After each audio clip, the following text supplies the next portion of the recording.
What if a single crash could change everything? Sarah Blackwood had a perfect life, at least on paper. Wealth, power, legacy. Jack Andrews had none of that. Just a mechanic's hands, an honest heart, and a stubborn belief in doing the right thing. They should have never met. But when fate brought them together in the wreckage of a storm, something unexpected happened. Love, healing, and a little girl named Emma, who would teach them all how to be brave. This is a story about second chances, about choosing love over legacy, and about how the family you choose can be stronger than the one you're born into. Stay with us as we unfold a journey of hope, heart, and healing. Because sometimes the crash isn't the end. It's just the beginning. Part 1. Leaving the mansion, starting anew. As Sarah slid into the passenger seat, Jack glanced over. "So, we going?" She nodded, leaning over to kiss him gently. "They offered us the world," she whispered, "but I already have it." In the back seat, Emma raised her latest drawing, the mansion in moody grays, looming like a shadow. But in the center was their little truck, glowing with soft light. "I made the house look sad," she said matter-of-factly. "They don't know how to be happy yet, but maybe one day they will." As they drove away, Sarah peeked into the side mirror. Her father stood still in the study window, just watching. For a second, she thought she saw something cross his face, regret, maybe even recognition, and then they turned the corner. The mansion disappeared. "Ice cream," Jack offered with a hopeful grin. "I think we've earned it," Sarah replied. "With sprinkles?" Emma asked. "And fudge? And all of it?" "Yes to everything." Sarah laughed, her heart lighter than it had felt in months. Today, we celebrate choosing what's right. The Seattle streets gleamed gold in the rain-polished sun. In the cab, Jack reached out, lacing his fingers with Sarah's. Two people fully grounded, exactly where they belonged. Behind them, generations of Blackwood expectations quietly crumbled, replaced by something far more valuable: joy. The ice cream parlor was small and tucked between a secondhand bookstore and a community garden plot. It had a bell over the door that jingled happily when they entered.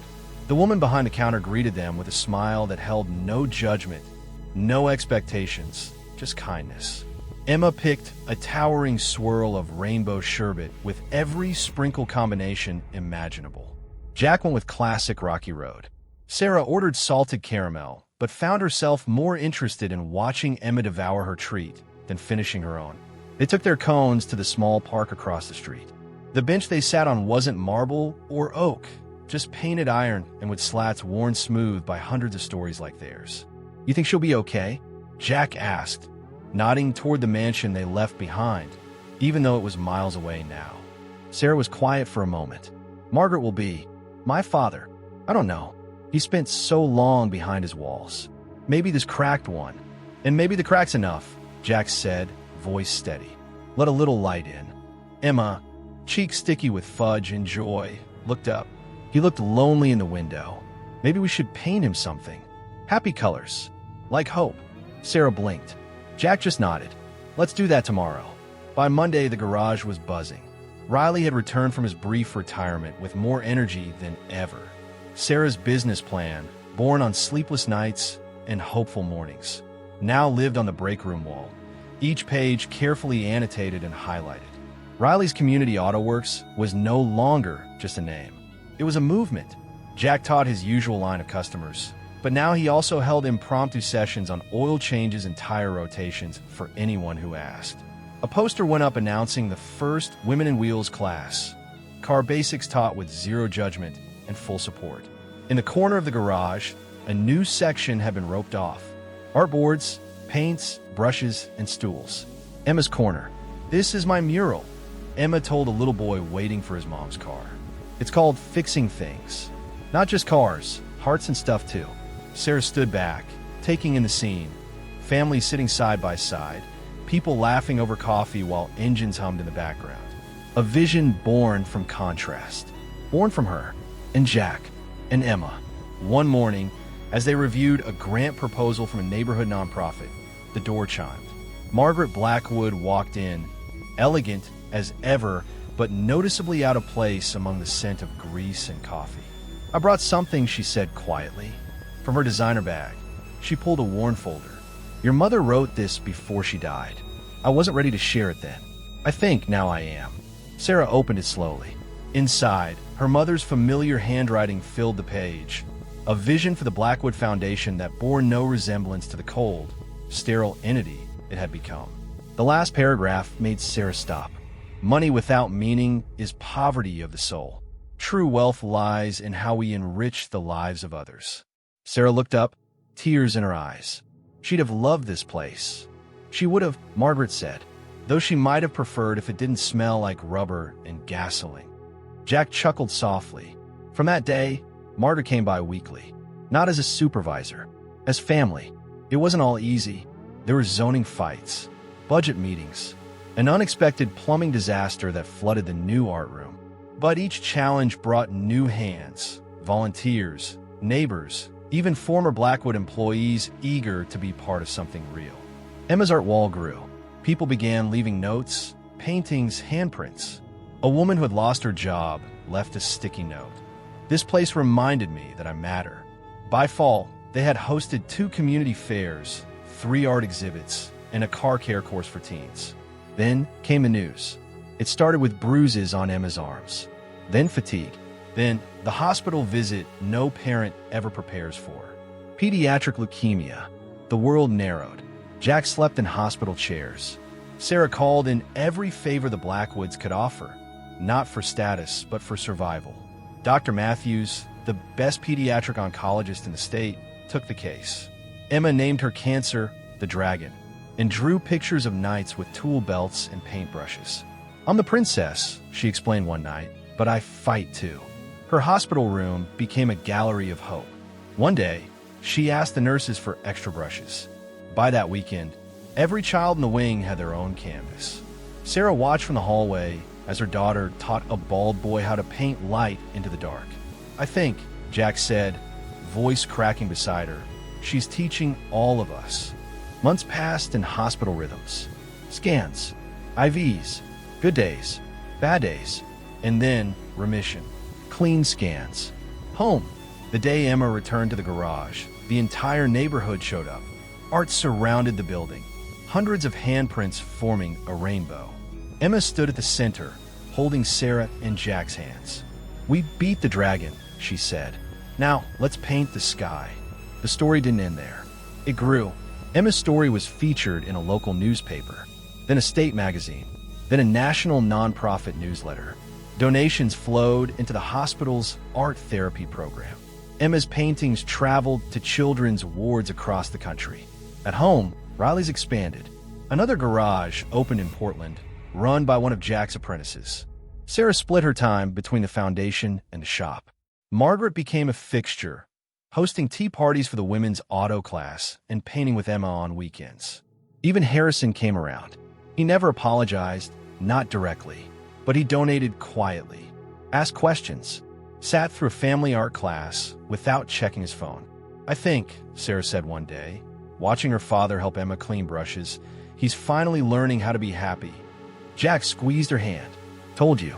Cracks let the light in. A year later, Sarah stood in front of Riley's, wedding bouquet in hand. The garage had been transformed, lights strung from the rafters, every wall adorned with Emma's journey in art. Riley officiated.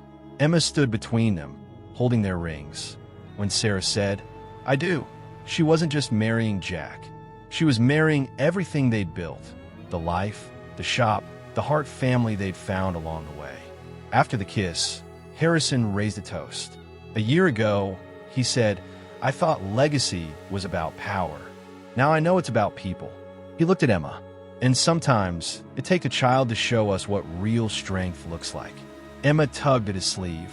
Don't forget the rainbow. Tell them how the rain made it. Everyone turned. Over the garage, a faint rainbow arched across the sky. Sarah stood quietly as Emma packed away her last art piece for the day. Why that one, she asked. It was a painting of their old truck, bathed in golden light. Because that's where it started, Emma said. When we left the big house and found something better. She looked up at her mother, eyes bright. That's when we started choosing right. Part 2, a new kind of garage. The blueprint stretched across the garage break room table was more than a plan. It was a promise a tangible dream etched in ink and ambition. Riley's Community Auto Works read the bold header, the words standing proud in a clean, professional font. The logo, drawn by Emma, featured a wrench spiraled with flowing, artistic swirls, each curve a testament to her creative spirit, blending the grit of mechanics with the grace of art. The paper itself was worn at the edges, creased from being unfolded and refolded countless times, as if the weight of their collective hopes had pressed into its fibers. It wasn't just a diagram of a garage. It was a vision of something bigger, a place where people could come together, learn, create, and belong. "So," Jack said, his voice steady but laced with excitement as he pointed to the map spread before them. His calloused finger traced the familiar layout of the main garage. Main garage stays the same. Honest work, fair prices, neighborhood service. That's the heart of it. But here, he tapped the margin, where a new section was sketched in pencil. "We add a training program. For basic car care," Sarah added, her voice brimming with purpose. "Targeted especially for women and seniors. Oil changes, tire rotations, checking fluids, skills to give people confidence behind the wheel." She leaned forward, her eyes bright with the kind of determination that could move mountains. The idea had been hers, born from countless conversations with neighbors who felt intimidated by mechanics or couldn't afford routine maintenance. She wanted to empower them, to give them control over something as fundamental as their cars. In an art space for kids, Emma piped up from the corner, her voice a spark of joy in the room. She was perched on a stool, paintbrush in hand, adding vibrant strokes to a mural that was slowly transforming the break room's dull wall into an explosion of color.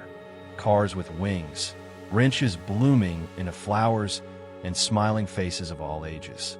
"Because everything's better with art," she said, grinning, her paint-splattered overalls a badge of her boundless enthusiasm. Riley, who delayed his retirement to help make this dream a reality, shook his head, a mix of disbelief and pride in his weathered face. "Auto repair and art. Never thought I'd see the day." His voice carried the gravel of years spent under car hoods, but his eyes sparkled with a youthful wonder. He'd seen a lot in his decades running the garage, busted engines, loyal customers, hard times. But this was something new, something that felt like it could outlast him. It had happened organically, almost like a chemical reaction set off by the right mix of people at the right time. Sarah's business smarts, honed in boardrooms but now redirected towards something meaningful. Jack's hands-on experience, his ability to diagnose a car's problem with a glance and fix it with steady hands. And Emma's imagination, her knack for seeing beauty in the ordinary and making it extraordinary. Together, they'd created something uniquely theirs, not a sterile chain with fluorescent lights and cookie-cutter service, but a living hub where art met engineering, where community came first. "The foundation's on board," Sarah said, pulling out a document from a neatly organized folder.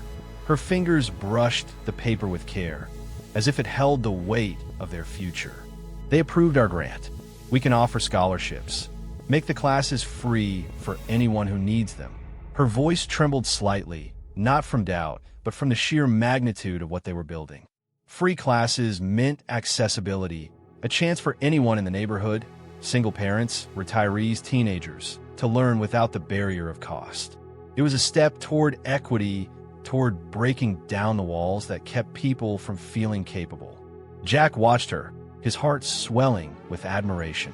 Sarah was a force, the kind of person who could turn ideas into reality. She was so different now from the corporate figure she'd once been trained to be, back when she wore tailored suits and chased promotions in glass towers. That version of Sarah had been polished, precise, but constrained like a bird in a cage. Now, in her jeans and worn-in sneakers, with her hair pulled back in a practical ponytail, she was free, alive in a way that made Jack's chest ache with pride. He'd known her since they were kids, had watched her grow and change, and this version of her was the truest he'd ever seen. "Your mom would have loved this," he said quietly, his voice soft but heavy with truth. He could still picture Sarah's mother, Clara, with her warm smile and her unshakable belief in doing good. She'd been the kind of person who made everyone feel seen, whether it was a neighbor down on their luck or a stranger at the grocery store. This project, with its blend of practicality and heart, felt like something she would have championed. She would have, came a voice from the doorway, gentle but unmistakable. Margaret Blackwood stood there, elegant as always in a tailored blazer and scarf, but slightly unsure in the working-class setting of the garage break room. Her heels clicked softly on the concrete floor as she stepped inside, her presence a quiet contrast to the grease-stained tools and paint cans scattered around. Margaret had been Clara's best friend, a constant in Sarah's life since childhood, but she'd always seemed a little out of place in the gritty world of Riley's garage. Yet here she was, drawn in by the same dream that had pulled them all together. I doubt she pictured mechanics as her legacy, Margaret said, a small smile playing on her lips as she surveyed the blueprint and Emma's mural. But I brought something from her papers. I think she meant for you to have it. She held out a folder, its edges slightly yellowed, as if it had been tucked away for years. Sarah took it, her fingers trembling slightly as she opened it. Inside was a letter, dated weeks before Clara's passing. The handwriting was unmistakably her mother's, neat, deliberate, with a slight flourish on the loops of her letters. Sarah's eyes scanned the page, and the last line stood out like a heartbeat, pulsing with meaning. Money without meaning is poverty of the soul. Real wealth lies in how we enrich the lives of others. She wrote that after visiting a Bronx community center, Margaret explained, her voice softening with memory. It changed everything for her. She came back that day and couldn't stop talking about the people she'd met. The kids painting murals, the parents learning new skills, the way everyone was connected. It wasn't just charity to her, it was purpose. Sarah wiped away tears, her fingers brushing the words as if she could touch her mother through them. And now we're doing it, one oil change, one art class at a time. Her voice broke, but it was steady with resolve. This wasn't just a project anymore. It was a legacy, a way to carry forward what her mother had believed in. Every tire rotation taught, every mural painted, every person who walked through the doors of Riley's Community Auto Works would be part of that. The room fell quiet for a moment, the weight of the letter settling over them like a warm blanket. Jack leaned back in his chair, his arms crossed, his eyes tracing the blueprint as if he could see the future unfolding on it. He imagined the garage buzzing with activity, neighbors learning to change their own oil, kids laughing as they splashed paint on canvases, seniors sharing stories over coffee in the break room.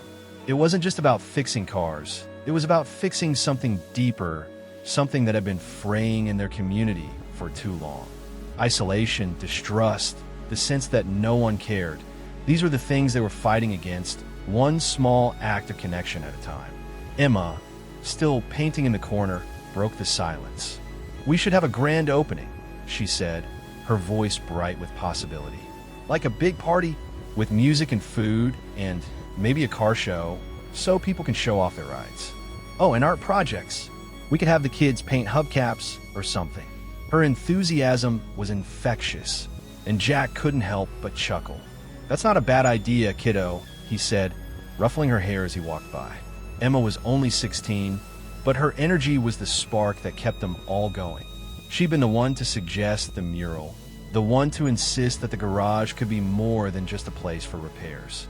To her, it was a canvas, a place where stories could be told in color and shape. Sarah nodded, already thinking through logistics. A grand opening could bring the community in, let them see what we're about. We could have demonstrations, show people how to check their tire pressure or change a wiper blade. Make it hands-on, so they feel involved from the start. Her mind was racing now, piecing together details like a puzzle. She'd always been good at this, taking a big idea and breaking it down into steps, making the impossible feel achievable. Riley, who'd been quiet for a while, spoke up. "You're going to need more hands for that," he said, his tone practical but warm. "I can call on some of the old crew, guys who've been with me for years. They'd love to help, especially if it's for something like this." He gestured toward the blueprint, his pride evident in the way he lingered on the words, Riley's Community Auto Works. It was his name on the sign, but it was their vision that would make it live. Margaret, still standing near the doorway, seemed to hesitate before speaking. "I'd like to help too," she said, her voice quieter than usual. "I'm no mechanic, but I could help with outreach, talk to the community boards, get the word out." Clara would have wanted me to be part of this. There was a vulnerability in her words, a rare crack in her polished exterior. Sarah reached out, squeezing her hand. "You're already part of it," Sarah said, her voice firm but kind. "Mom would have loved that you're here." The rest of the afternoon passed in a blur of planning. Jack sketched out a schedule for the training program, mapping out sessions for basic car maintenance and more advanced repairs for those who wanted to dig deeper. Sarah worked on a budget, calculating how far the grant money would stretch and where they'd need to fundraise. Emma, meanwhile, brainstormed ideas for the art space. Everything from pottery classes to community murals to a paint-your-own-car-part workshop. Even Riley, who usually preferred to stay behind the scenes, got caught up in the excitement, offering suggestions for tools they'd need and local suppliers who might donate materials. As the sun began to set, casting a warm golden glow through the break room's small windows, the group stepped back to admire their progress. The blueprint was now covered in notes, arrows, bullet points, and doodles from Emma's pen. It was messy, chaotic even, but it was theirs. Every mark on the page was a step towards something real, something that could change lives. Sarah stood at the table, her hands resting on the blueprint as she looked around at the people who'd become her family, not just by blood, but by choice. Jack, with his steady presence and unshakable loyalty. Emma, with her wild creativity and boundless heart. Riley, the quiet anchor who'd given them a foundation to build on. And Margaret, who'd brought a piece of her mother's spirit back to her. They were an unlikely team, but that's what made it work. They weren't trying to be perfect. They were trying to be real. "I keep thinking about what Mom wrote," Sarah said, her voice soft but clear. "About real wealth being in how we enrich others. This," she gestured to the blueprint, the mural, the cluttered break room filled with their dreams. This is what she meant. It's not about money or status. It's about giving people something they can hold onto, something that makes them feel stronger, more connected. Jack nodded, his throat tight with emotion. "We're not just fixing cars," he said.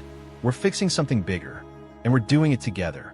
Emma, who'd been adding a final flourish to her mural, a bright yellow sunflower bursting from a tailpipe, turned to them with a grin. "It's going to be epic," she said, and for a moment, they all believed it. Not because it was guaranteed, but because they were all in it together, pouring their hearts into something that mattered. The garage, with its oil-stained floors and clanging tools, was no longer just a place of work. It was a promise to the community, to each other, to the memory of Clara and the values she'd held dear. As they packed up for the night, the blueprint still spread across the table. They carried that promise with them, knowing that every step forward would be a step towards something greater than themselves. Part 3. Emma's battle begins. The hospital bracelet looked too big for Emma's small wrist, a stark white band that seemed to weigh more than it should against her delicate skin. Sarah stared at it, her heart clenched in a vice of fear and love, as Emma slept beneath it, the plastic etched with words that had shattered their world in an instant. Emma Andrews, age 8. Pediatric oncology. The letters were clinical, cold, a label that reduced their vibrant, paint-splattered daughter to a patient number. Yet, they carried a truth that Sarah couldn't escape. No matter how hard she tried to focus on the soft rise and fall of Emma's chest, the faint flush of color in her cheeks as she dreamed. It had started subtly, insidiously, with exhaustion that lingered longer than it should have. Emma, who once ran circles around the garage, chasing Jack with a wrench or splashing paint with wild abandon, had started to slow down. Then came the bruises, small, mysterious marks that bloomed on her arms and legs, dismissed at first as the rough and tumble of childhood. But the day she'd fallen asleep during art class, her favorite part of the day, her head drooping over a half-finished drawing of a rainbow, Sarah and Jack knew.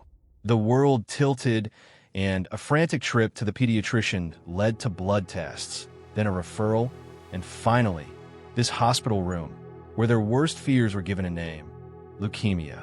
Now, 3 days into their hospital stay, terrifying phrases like acute lymphoblastic leukemia, chemotherapy protocols, and bone marrow tests had woven themselves into their daily conversations, as familiar and heavy as the antiseptic smell that clung to the air. Sarah sat by Emma's bedside, her laptop open but untouched, her mind too scattered to focus on the emails from the foundation or the community programs she'd been so passionate about just a week ago. Everything felt distant compared to the small, brave girl in the bed. Her dark curls splayed across the pillow, her tiny hand curled around a stuffed bear Jack had bought her on their first night here.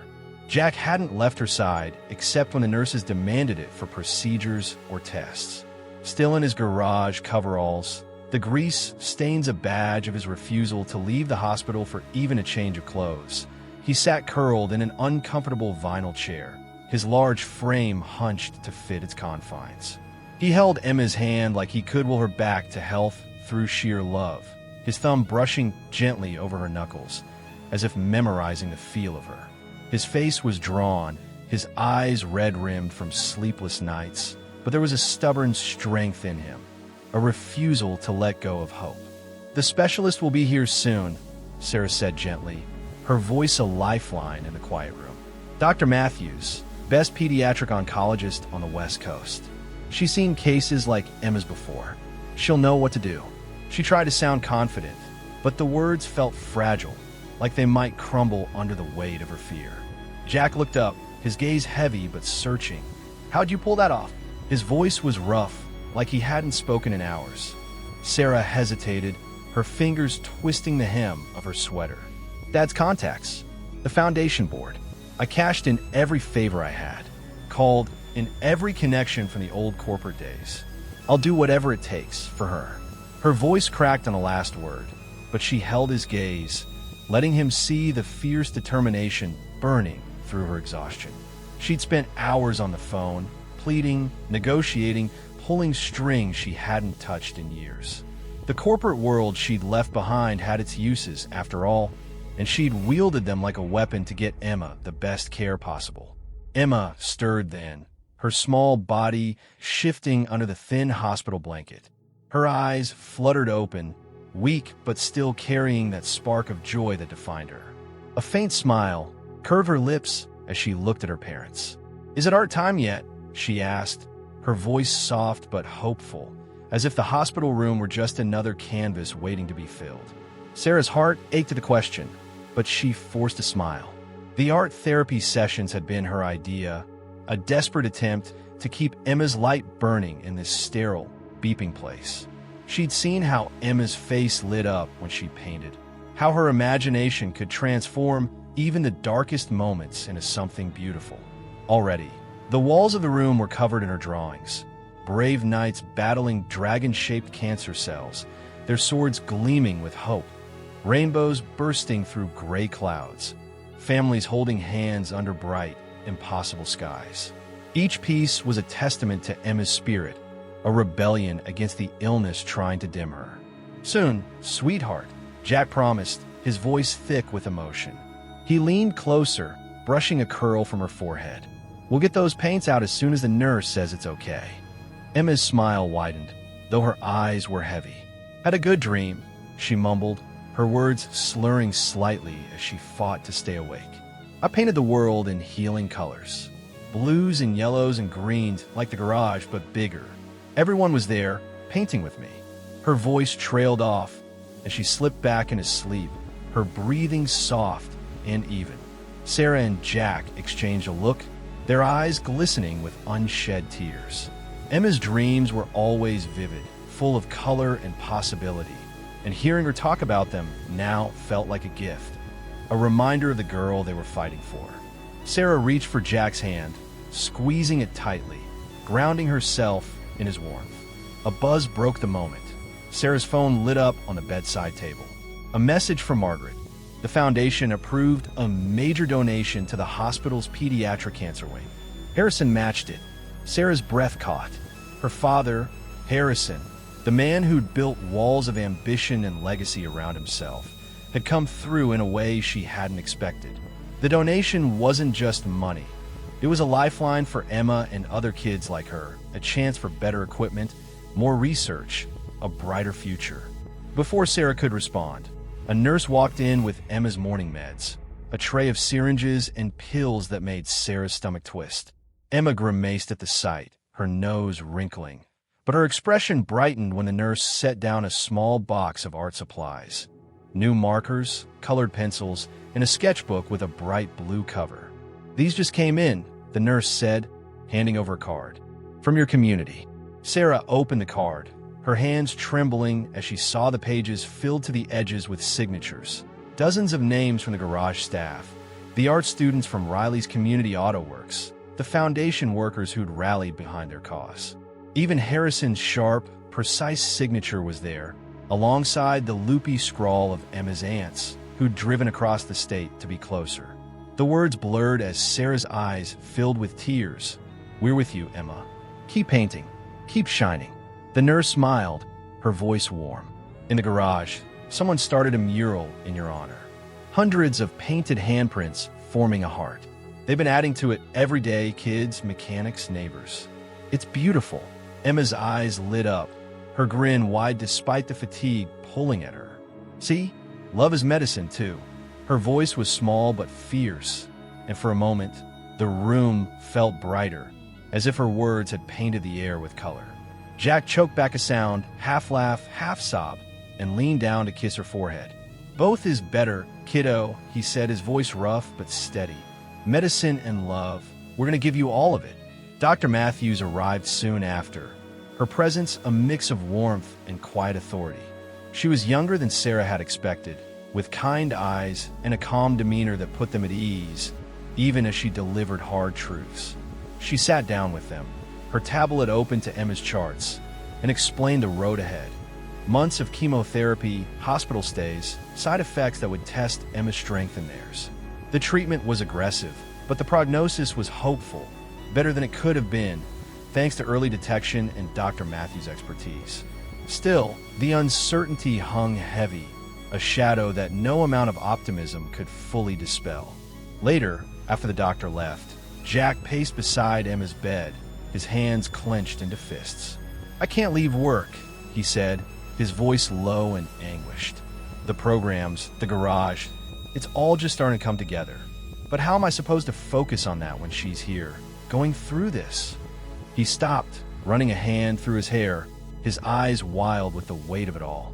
Sarah stepped in front of him, her hands reaching up to hold his face, grounding him. "Jack, Riley already offered to come back. He's been calling the old crew, getting them to cover shifts. The staff, the foundation, everyone wants to help. They're not just employees or volunteers, they're family."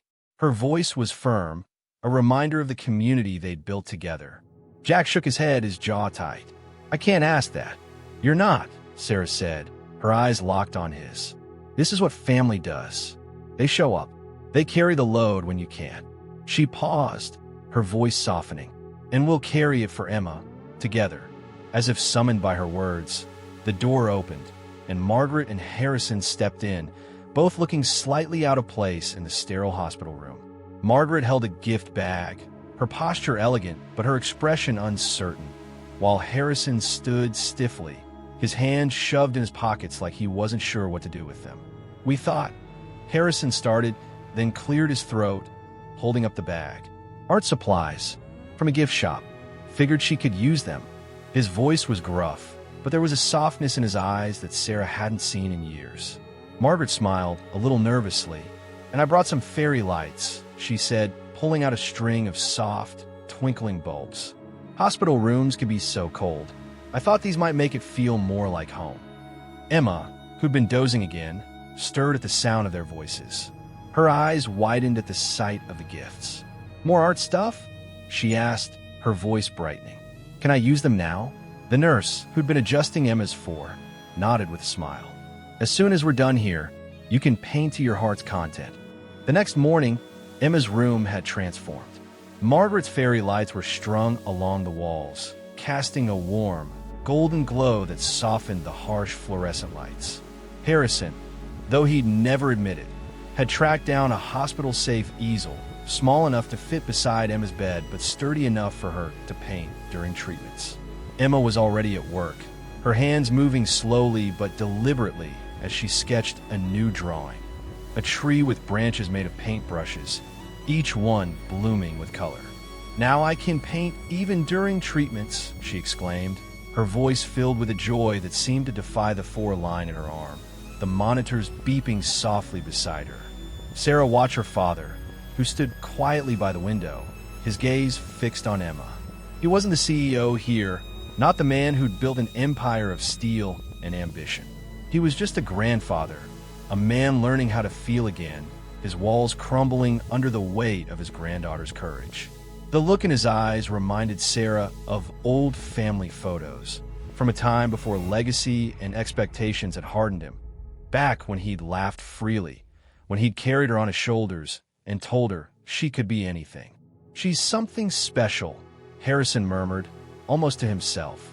Like her mother, Sarah's throat tightened, and she leaned against Jack, who'd come to stand beside her. "She's teaching us all how to be brave," she whispered, her voice barely audible. That night, after Emma had fallen asleep, her newest painting propped up beside her. A family ringed around her in light, a circle unbroken, a beacon of hope.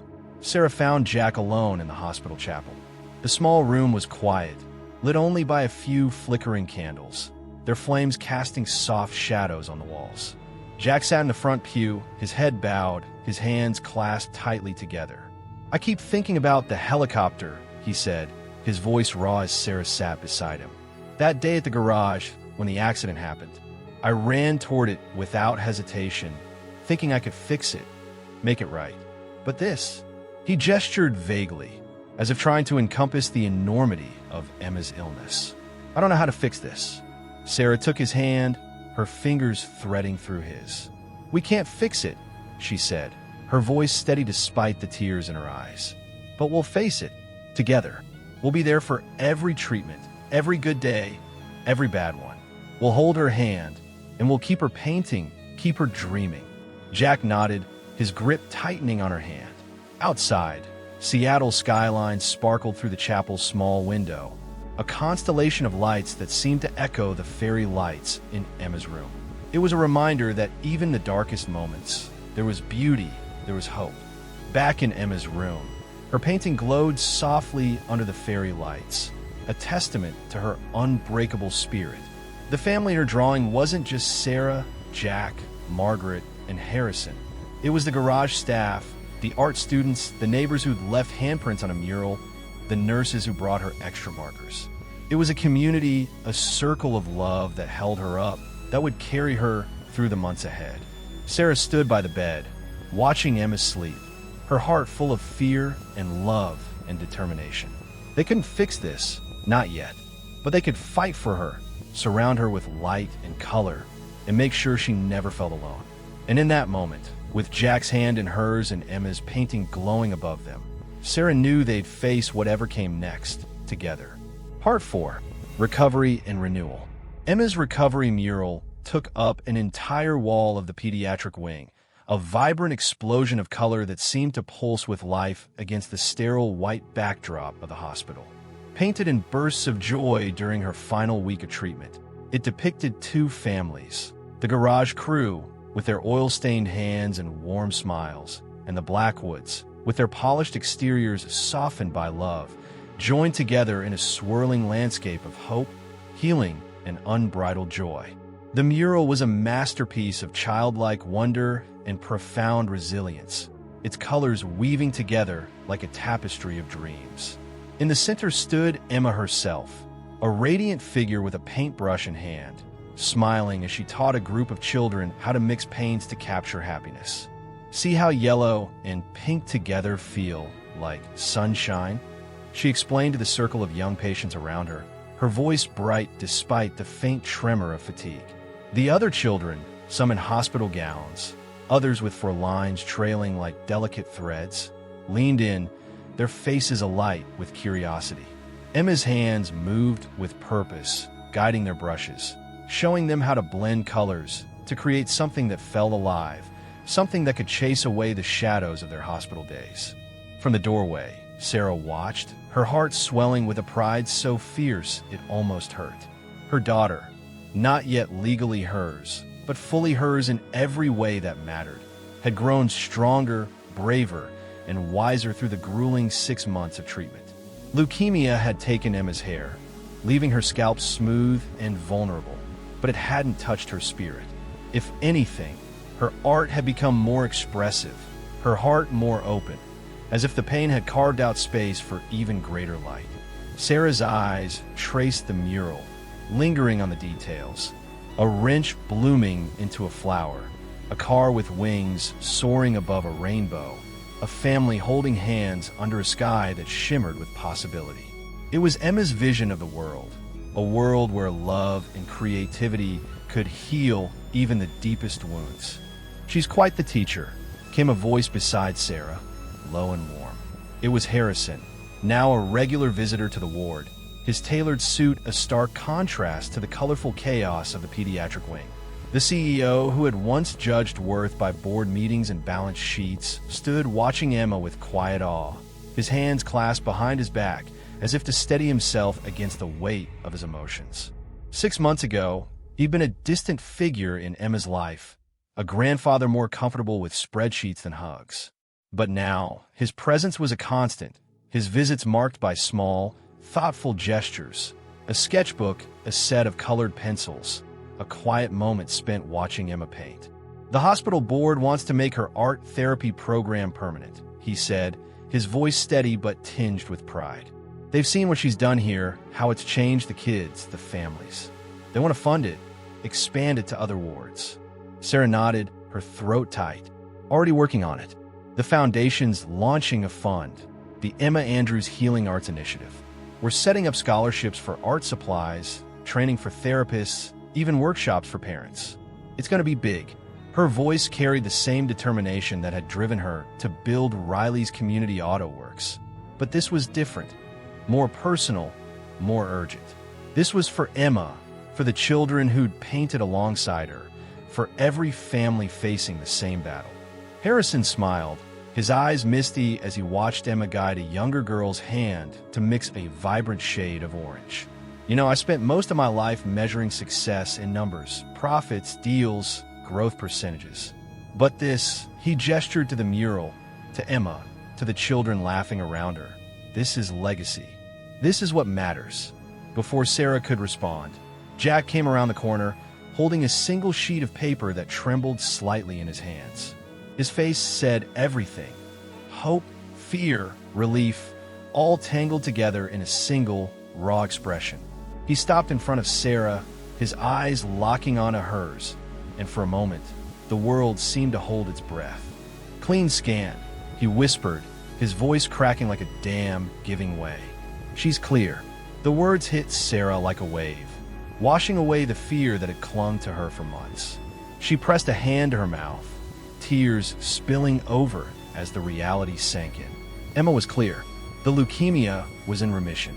Their girl, their brave, unstoppable girl, had fought and won. The news rippled across the ward like a spark, igniting joy in its wake. Emma squealed, her voice high and bright, and the little art students around her clapped, their cheers echoing off the walls. Nurses smiled, some wiping their own eyes, as hugs and happy tears filled the room. Promises to return soon followed, not as patients, but as artists, as friends. "Because art helps healing," Emma declared, her voice ringing with a wisdom far beyond her 8 years. She stood in the center of the room, her hospital gown replaced with a bright yellow sweatshirt, her eyes shining with a joy that seemed to light up the entire ward. As they packed to leave the room that had become a second home, Sarah sifted through the piles of drawings, notes, and cards that had accumulated over the months. Each one was a piece of Emma's journey: a crayon sketch from a fellow patient, a thank you note from a nurse, a card signed by the entire garage crew. She found messages from Foundation members, from Riley and the other mechanics, even from Clara and Patricia, Emma's aunts, who become unexpected pillars of support. Clara had taught origami to the kids on the ward, her nimble fingers folding cranes and stars during the hardest days. Patricia had read fairy tales, her voice soothing the children through long nights of fear and pain. Every note, every drawing, was a testament to the community that had carried them through. Margaret entered the room, accompanied by a professional organizer in a neat blazer, her arms full of archival boxes. "We're preserving it all," Margaret said gently, her voice soft but resolute. Her journey should help others. The hospital wants to create a display. Emma's artwork, her story, the cards from the community. Something to give hope to families facing the same battle. Sarah arched a brow, a faint smile tugging at her lips. Archiving her recovery, Margaret nodded, her eyes warm. "If you're okay with that." They think it could inspire others, show them that there's light on the other side. Jack, who'd been cradling a dozing Emma in his arms, nodded slowly. "More than okay," he said, his voice rough with emotion. He looked down at Emma, her head resting against his shoulder, her small hand still clutching a paintbrush. She'd want that. She'd want other kids to know they can make it through. Emma mumbled, her eyes fluttering open just long enough to add, "Just don't forget the healing colors." Her voice was sleepy but firm, and Sarah couldn't help but laugh, the sound mingling with tears. The trip home was nothing short of a celebration, a triumphant return after months of uncertainty. As their car pulled into the neighborhood, Sarah's breath caught at the sight before them. The garage staff had lined the street, each holding a painting made in Emma's art classes, bright, bold canvases filled with flowers, cars, and hearts. The foundation had decorated the apartment lobby with ribbons in every color of the rainbow, and handprints covered the walls, a smaller version of the mural that had grown at the garage. Neighbors waved, some holding balloons, others clapping as Emma stepped out of the car, her smile brighter than the Seattle sun breaking through the clouds. But the biggest surprise was waiting in Emma's bedroom. As they opened the door, Emma gasped, her eyes wide with wonder. "Grandpa Harrison," she said, taking in the transformed space. Harrison stood by the window, looking almost bashful in his pressed slacks and button-down shirt. "I had help," he admitted, gesturing to the room. Professional prints of Emma's hospital murals now lined the walls, their colors vivid under the soft glow of new fairy lights.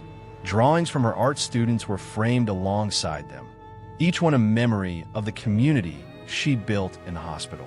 A brand new drafting table, equipped with pro-level art supplies, brushes, paints, sketchbooks, even a set of watercolors that shimmered like jewels, sat by the window, overlooking the city skyline. But the centerpiece stole Sarah's breath, a family portrait unlike any the Blackwoods had ever known. It captured them all laughing together in Emma's hospital room.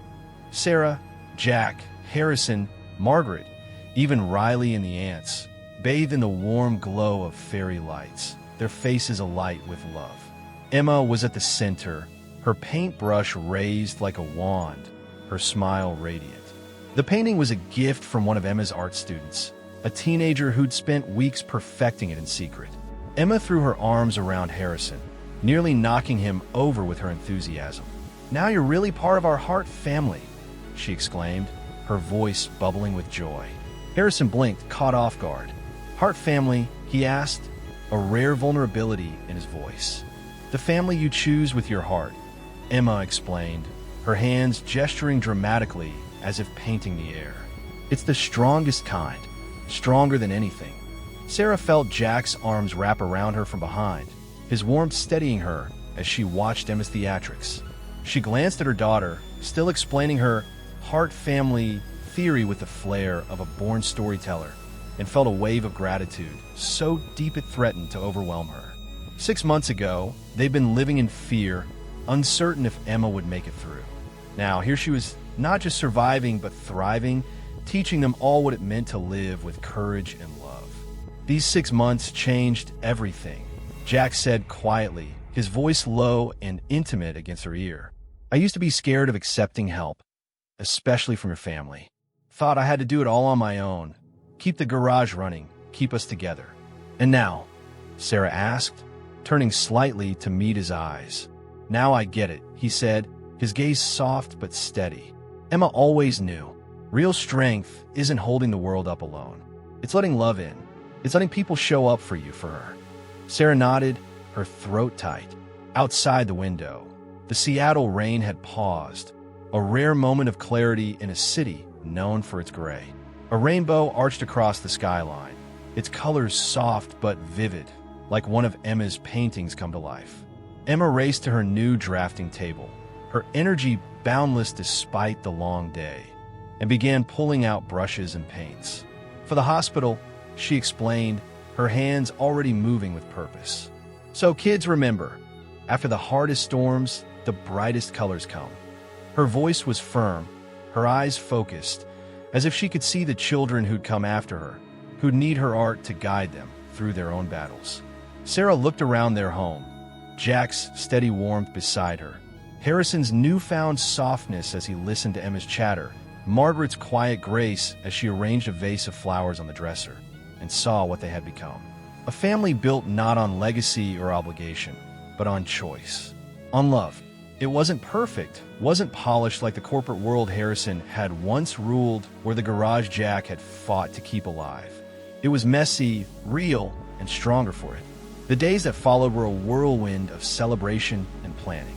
The garage crew threw a welcome home party, complete with music, food, and a car show where neighbors showed off their lovingly maintained vehicles, many repaired with skills learned in Jack and Sarah's training programs. Emma, of course, was the star, leading an impromptu art workshop in the garage, teaching kids and adults alike how to paint hubcaps with her signature healing colors. Her laughter echoed through the space, mingling with the clank of tools and the hum of conversation, a reminder that this place, Riley's Community Auto Works, was more than a business. It was a home, a hub, a heart. The Emma Andrews Healing Arts Initiative took shape quickly, fueled by the hospital's enthusiasm and the foundation's resources. Sarah worked tirelessly, coordinating with art therapists, securing grants, and designing a curriculum that could be replicated in hospitals across the state. Harrison, to everyone's surprise, became one of the initiative's biggest advocates, using his connections to secure funding and partnerships. He even attended one of Emma's art classes, awkwardly wielding a paintbrush, but grinning like a kid when Emma praised his work. Margaret, ever the organizer, took charge of archiving Emma's hospital journey, ensuring every drawing, every note, every moment was preserved. The hospital's display was unveiled a month later, a gallery of Emma's murals and the community's contributions, with a plaque dedicating it to the girl who painted hope. Families visiting the pediatric wing stopped to admire it, some leaving their own handprints on a canvas set up for visitors, a living extension of Emma's mural at the garage. Jack, meanwhile, found his rhythm again at the garage, but he was different now, softer, more open. He leaned on Riley and the crew, accepting their help without hesitation, and made time to sit with Emma in her new art studio, watching her create. He even tried his hand at painting, producing a lopsided but heartfelt portrait of their family that Emma declared perfect. Emma herself seemed to grow brighter with each passing day. Her hair was starting to grow back, a soft fuzz that she proudly decorated with tiny clips shaped like paintbrushes. She returned to the hospital weekly, not as a patient, but as a volunteer, leading art classes and sharing her story with new patients. Her heart family theory became a mantra for the ward, a reminder that love could be chosen, built, and shared, no matter the circumstances. One evening, as the family gathered in their apartment, Emma unveiled her latest painting, a rainbow stretching across a stormy sky, with tiny figures painting at its base, their hands covered in color. "This is for us," she said, her voice solemn but joyful. "For the Hart family. For everyone who helped me get better." Sarah felt tears prick her eyes as she looked at the painting, then at the people around her, Jack, Harrison, Margaret, and Emma, the center of their world. They'd been through the hardest storm, and they'd come out stronger, their lives painted in the brightest colors of love, resilience, and hope. And as Emma's brush moved across a new canvas, capturing the next moment, Sarah knew that whatever came next, they'd face it together, as a family chosen by heart. Part 5. Love Finds Us. After the storm, Emma's wedding invitation was her masterpiece. a delicate watercolor of a helicopter trailing rainbow ribbons through a stormy sky. At its heart, in bold, swirling letters were the words, "Love finds us in unexpected places." Below, her improving calligraphy announced the wedding of Jack and Sarah to be held at Riley's Community Auto Works, exactly 1 year after the helicopter crash that changed everything. "Perfect," Sarah said, watching Emma carefully sign her name as artist at the bottom. "Though your father still thinks it's unconventional," she added with a smirk. "Harrison will cope," Jack called from the kitchen, his voice warm with amusement. "Besides, where else are we going to get world-class art and free oil changes?" They'd looked at traditional venues, rose-draped ballrooms, waterfront estates, even a vineyard or two. None felt right. Riley's Community Auto Works wasn't just a garage, it was the heartbeat of their story.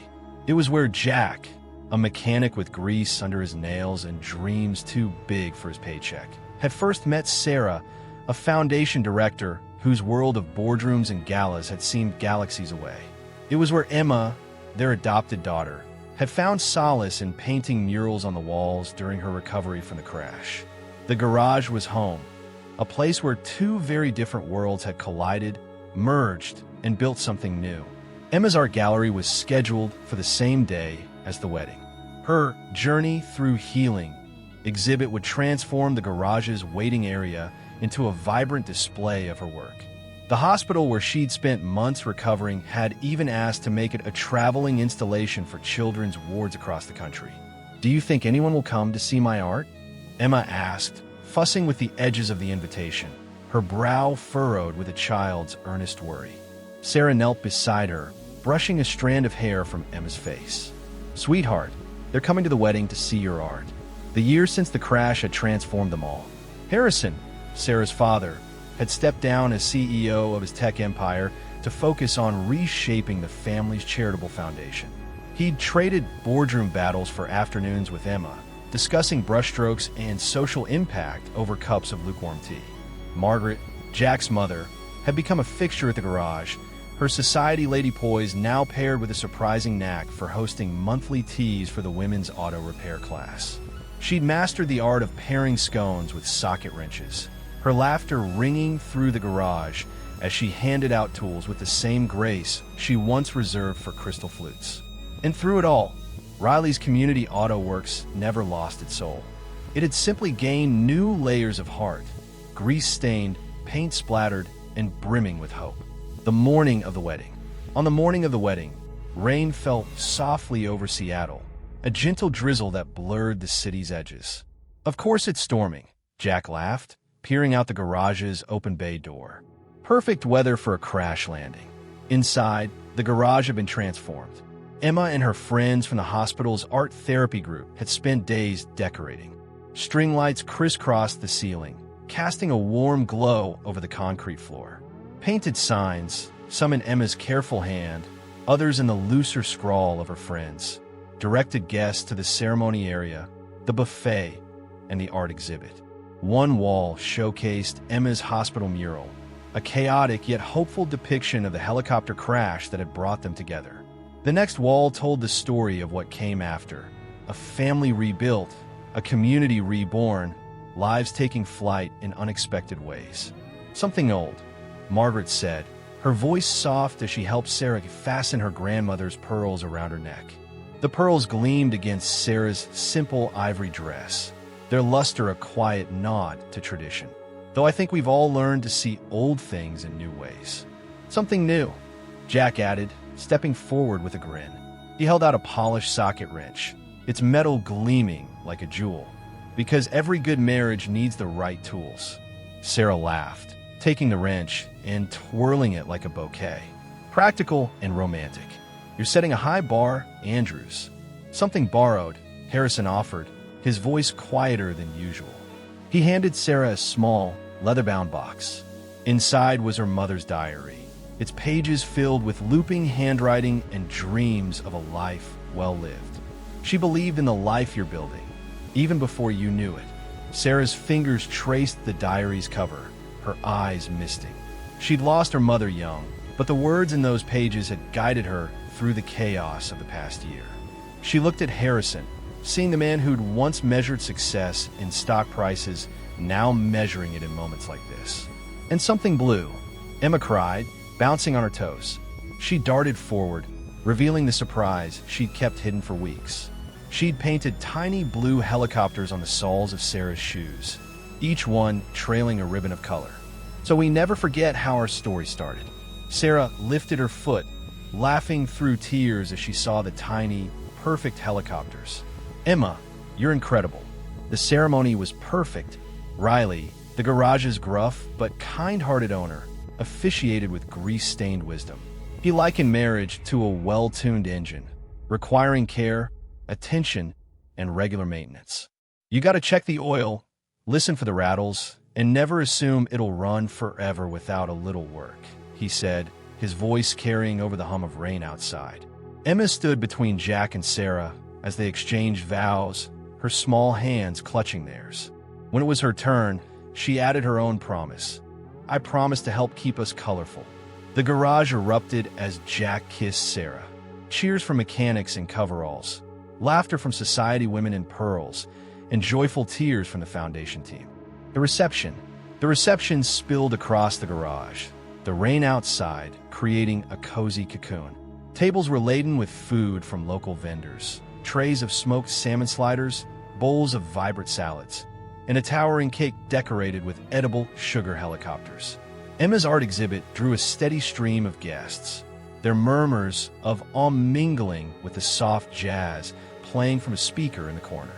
Harrison raised his glass, his presence commanding yet softened by the year's changes. A year ago, I thought I understood what success looked like. He began, his voice steady but thick with emotion. Then a helicopter crashed, and my daughter and granddaughter showed me a different kind of legacy, one not measured in shares, but in lives touched. He looked down at Emma, who tugged at his sleeve and whispered something. Harrison chuckled, his eyes crinkling. And, as my granddaughter just reminded me, sometimes the best families are the ones that crash land into our hearts. The crowd laughed, glasses clinking as they toasted. Sarah leaned into Jack's arms, watching Emma lead her art students in folding paper helicopters.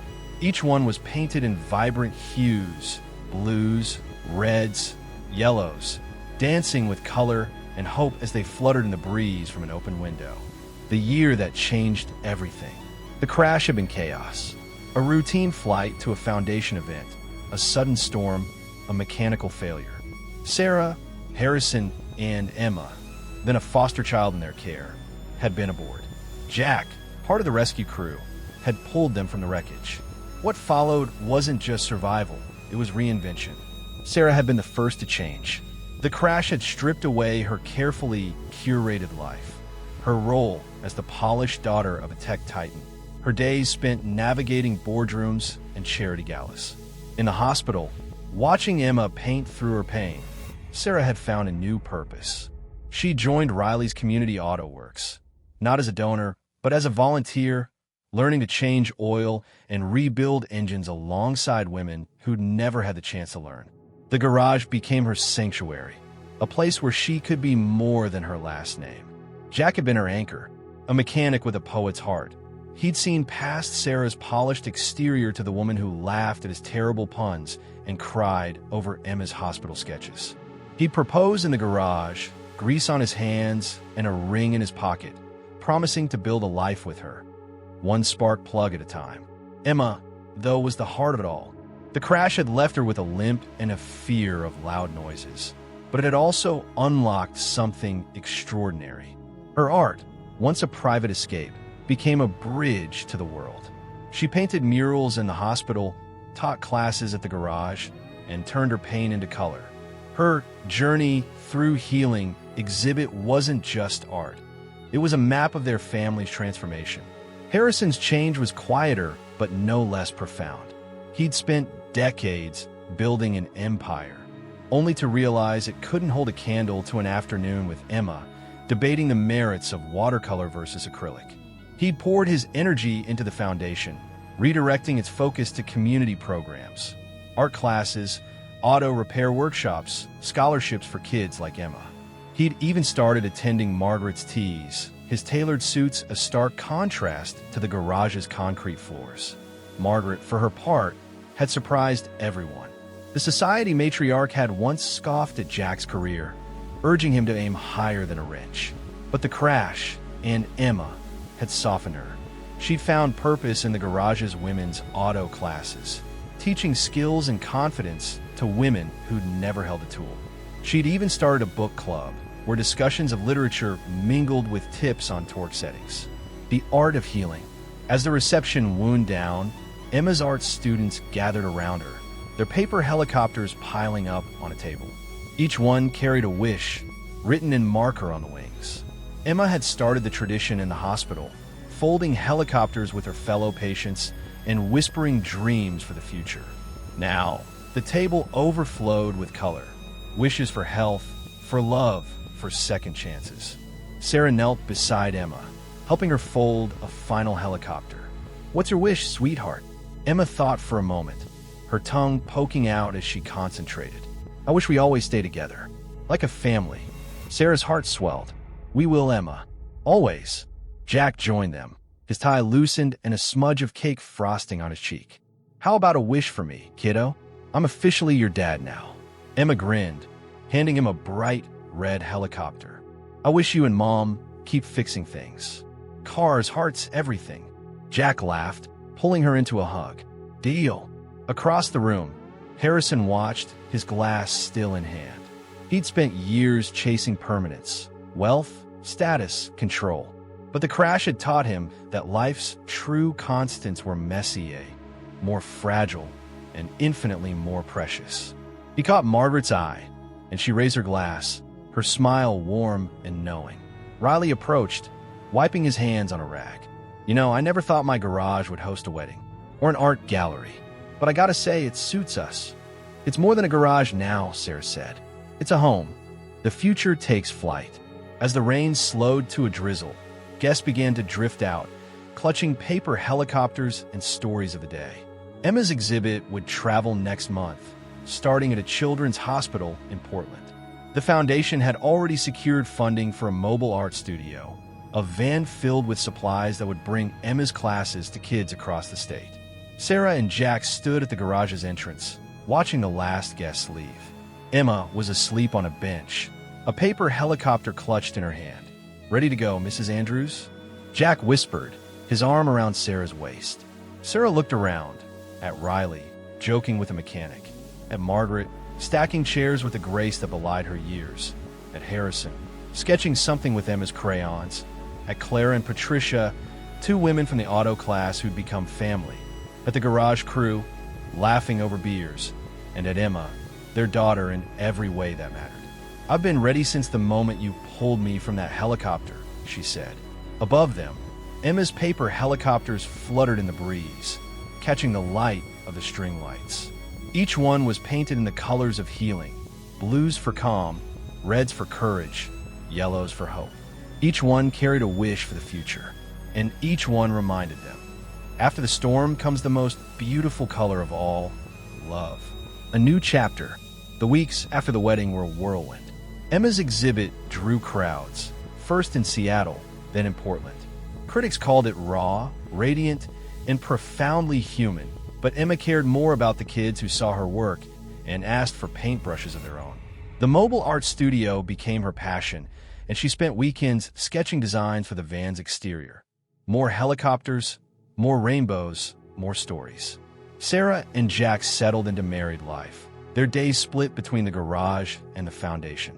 Sarah took on a new role, leading community outreach, while Jack started a mentorship program for young mechanics. They bought a small house near the garage, with a backyard where Emma could paint and a garage where Jack could tinker. Harrison and Margaret found their own rhythm. They co-hosted events at the garage, blending their worlds, philanthropy and practicality, high society and hard work. Harrison even tried his hand at painting, his abstract attempts earning Emma's enthusiastic approval. One evening, as autumn crept into Seattle, the family gathered at the garage for a quiet dinner. Riley had fired up the grill, and the smell of burgers mingled with the tang of motor oil. Emma sat cross-legged on the floor, sketching a new mural idea. "What's this one about?" Sarah asked, peering over her shoulder. Emma tilted her head, her pencil pausing. It's about us. All of us. The crash, the garage, the wedding. It's about how we keep going even when things break. Jack leaned over, his hand resting on Sarah's. Sounds like a masterpiece. Emma grinned. It will be, but it's not done yet. And that was the truth of it. Their story wasn't finished. The crash had been a beginning, not an end. A spark that ignited a new way of living, loving, and creating. They'd collided in chaos, chosen love in the aftermath, and built a family from the pieces. As the sun set over Seattle, casting a golden glow through the garage's open doors, Emma's paper helicopter spun lazily in the breeze. Each one carried a piece of their story, a fragment of their heart. And each one promised that, no matter what storms came next, they'd face them together, with color, courage, and love.